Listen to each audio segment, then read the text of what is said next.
Ladies and gentlemen, boys and girls, you know who it is. It's World of Wrestling here today to discuss about WWE Raw from April 17, 2023 review. This is going to be short and sweet.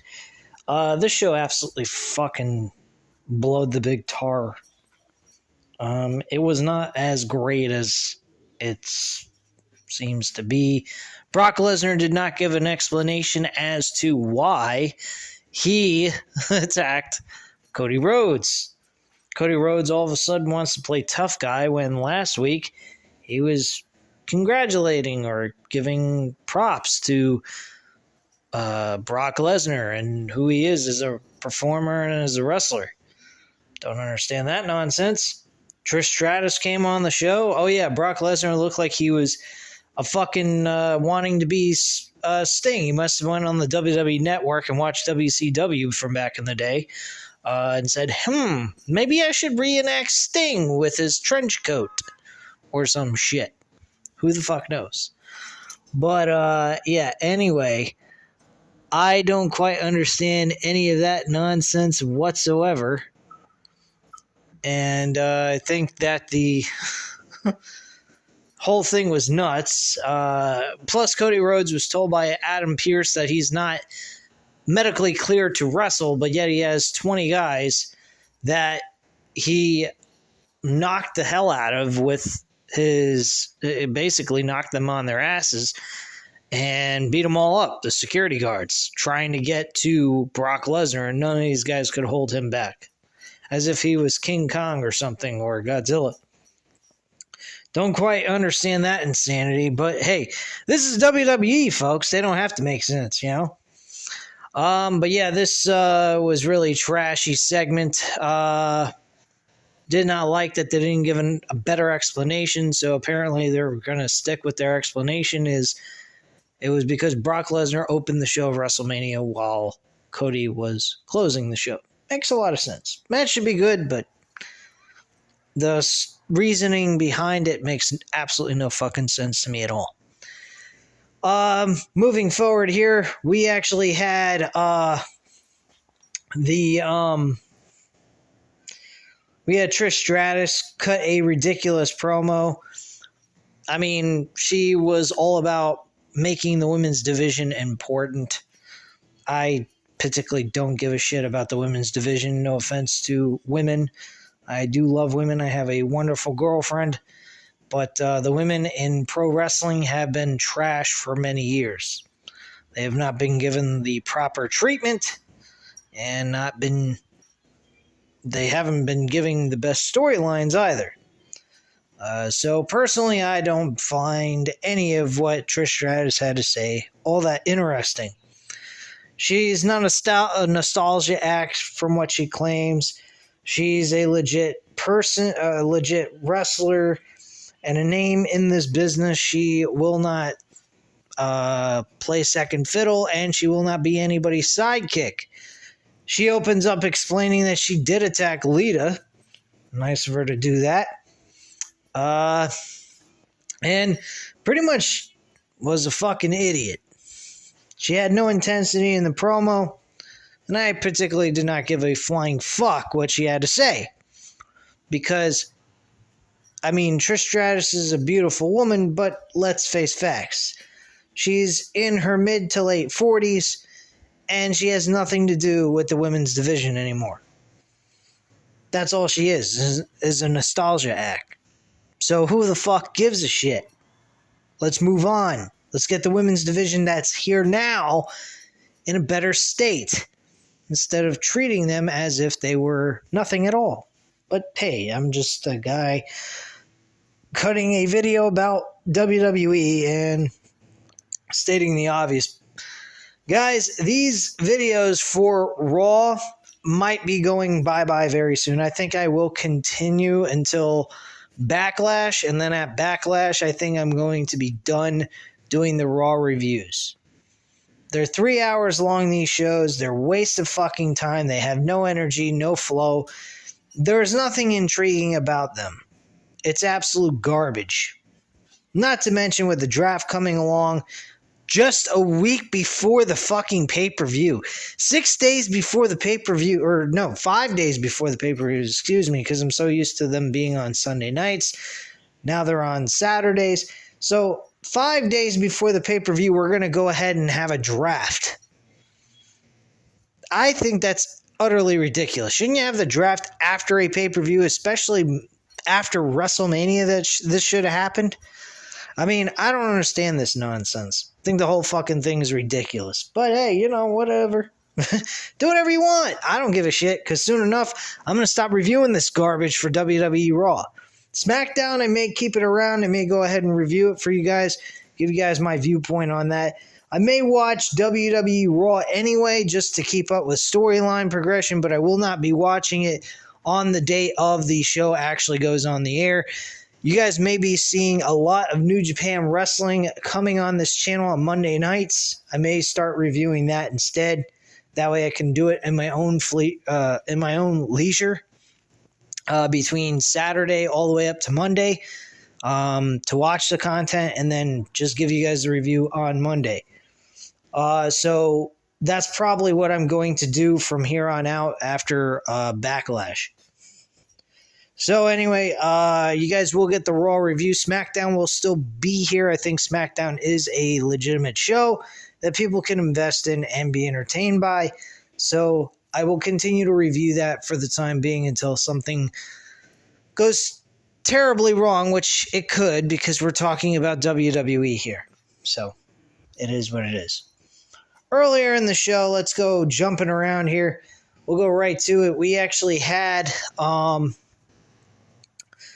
fucking Paul Heyman doing a lot of spieling about how the whole entire group between Judgment Day and the Bloodline are more than likely going to hell if there is a heaven, because none of them are nice people. And they pretty much have explained to us, the audience, during this segment that this is a one-night only thing, which I appreciate. I think that's very good, specifically because of the draft coming up. I think that was kind of a smart move on their part. But yeah, Paul Heyman said that this is a one-night only thing, and Solo Sikoa is going to do his thing against Rey Mysterio and beat the living shit out of him to help them with their Rey Mysterio problem.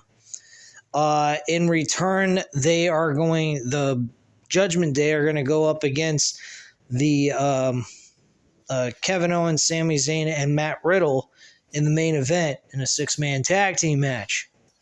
So one thing led to another. We get to see a Rhea Ripley actually do a face-to-face stand confrontation with Solo Sikoa. So that was actually interesting to see. Maybe we'll actually see that come to fruition and actually see Solo Sikoa versus Rhea Ripley in a mixed gender match or intergender match, whatever. But anyway, we get Rey Mysterio and Solo Sikoa. And Solo Sikoa actually picks up the victory here for the 1-2-3 after the Samoan Spike. And he gets the victory at the end of all of this. We also have Bianca Belair going one-on-one with Dakota Kai. Why? I have no fucking idea. Dakota Kai is not even challenging for the Women's Championship. It's Io Sky.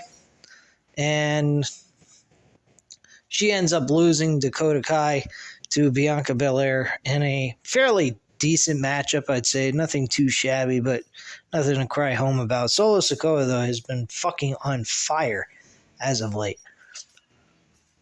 We also had Seth Rollins going one-on-one with The Miz. This was actually one of their better matches that they've had in the last couple of years.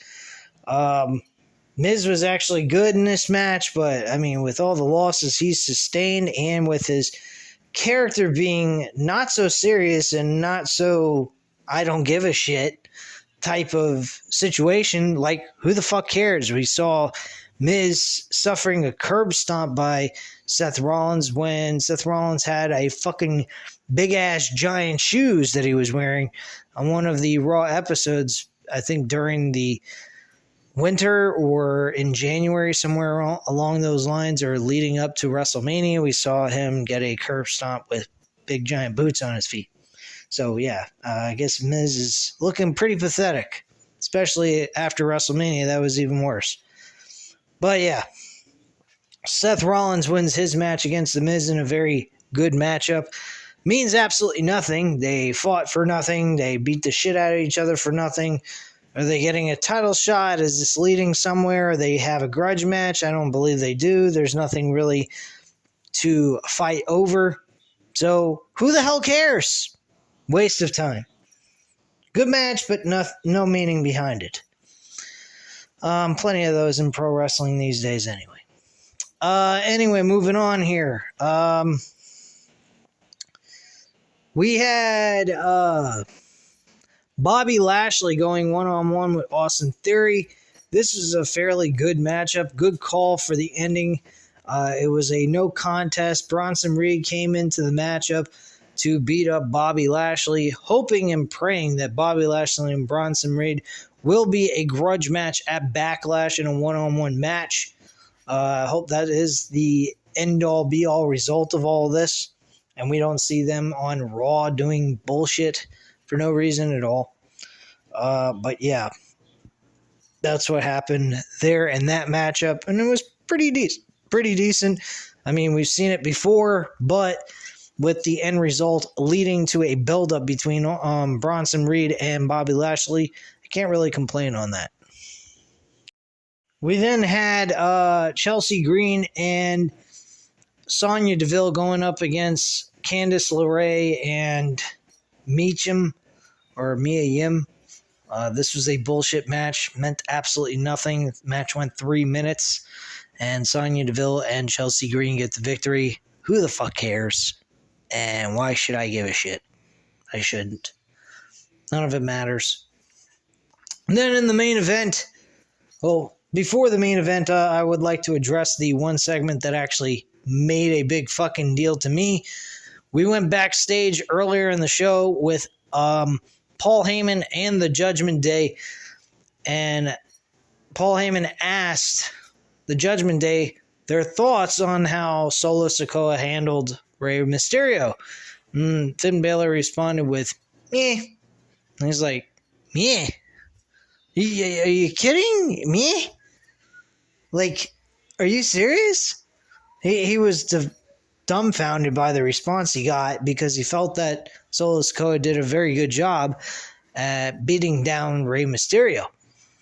So he's like, okay, why don't you go ahead and take care of the Matt Riddle, Kevin Owens, and Sami Zayn problem, and, them also. So, whatever. And then he calls Roman Reigns and explains how the Judgment Day felt about their what Solo Sikoa did to Rey Mysterio. That was kind of hilarious as he was walking out of the screenshot. So we had the main event. It was the six-man tag team match, Judgment Day versus Matt Riddle and Kevin Owens, Sami Zayn. Matt Riddle and Kevin Owens and Sami Zayn actually pick up the victory. This was a fairly decent and fun matchup for a main event. I enjoyed this match for what it was. But again, what are we fighting over? What are we gaining out of this? What is the fucking point? There's a draft in 2 weeks. And none of it makes a bowl of sense. Nobody gives a shit. But that's pretty much it, guys. That's all I have to say here. This episode absolutely fucking tanked. It was trash. Don't give a fuck about it. Anyway, guys, hope you enjoyed the review. If you did, please go ahead, hit the like button if you liked the video. Hit the subscribe button if you're not already subscribed to the channel. And leave a comment down below, and I'll definitely get back to you on that. Thank you guys very much for watching, and have a great night, guys. Bye.